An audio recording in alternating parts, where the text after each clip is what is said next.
Sonra oğlu Mehrabyň faziletinin hakynda.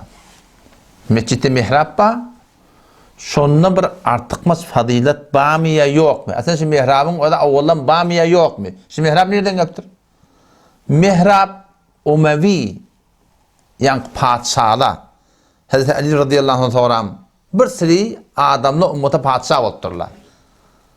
Adam şola doğru Kur'an'a göre, sünnete göre, şeriata göre yürütmepdirler. Ve belki bolupdur şu zalim padşahlardan şu zamanla mescidi de oradan basıvalapdırlar. Men oyum deyip. Bir yolu için padşahmıştık da zorda kelmiştik. Oradan şu mescidi de karakan basıvalapdırlar. O zaman şu zamanın ulamaları yol oynapdırlar. Näme yol? Mescidi mehrab becepdirler. Ki bütün idin arasında zayıf olsun karşı mescidçi. Öyde bir sahada.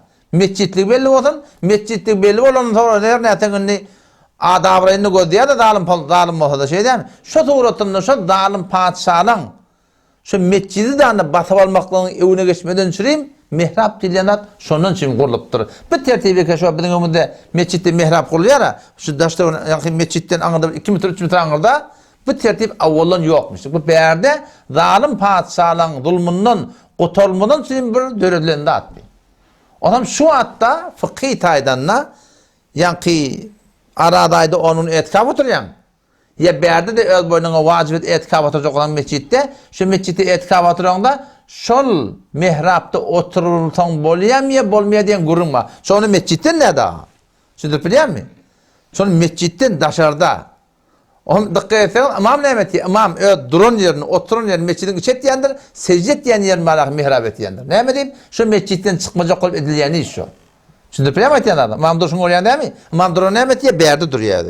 Ama eteyada oturun da berde oturuyor. Ama secdetin şonu için et diye. Ne diyeyim? Şu mescitten çıkmayacak oluyor. O da elbette mufti taqi hafizahullah etikabın hakkını yazan kitabına solata şunu bir usul kaide bilen hatta imkan şuna girmelerden de girsen de etikafın bozulmuyor deyipti da. Yolunda mescitten çıktın etikafın bozuluyor da. Mehraba girsen etikafın bozuluyor diyen gurunma. Şuna mescitten çıktığı var ya da. O zaman şu da mescidin mehrabında hiç fazilet yok yani. Ki şu da cüdegende fazilet bozun, sogap bozun. Yok. Böyle bir yerden yankı içmeyerek zalim padişahın zulmünden kurtulması için becerilen de o şun konu namaz okuyayım Allah vatan bir adam mamul olsa şu kamil suratında mehraba girmelilerden. Kime bağda ne mi? Mescitten çıktığı bolmasın. Evet etikafta yankı içmeyerek etikafta da şu suratında say etmeli. Şuna girmelilerden. Bir vakti girsen de mufti taqi hafizahullah adamla hulata şuna guncayiş bağ deyiptir. Şu direktliği yani etikafı bozulluğu deyip acaka deyiptir da. Bunun gurrunu şehadde olmaklığı gerek.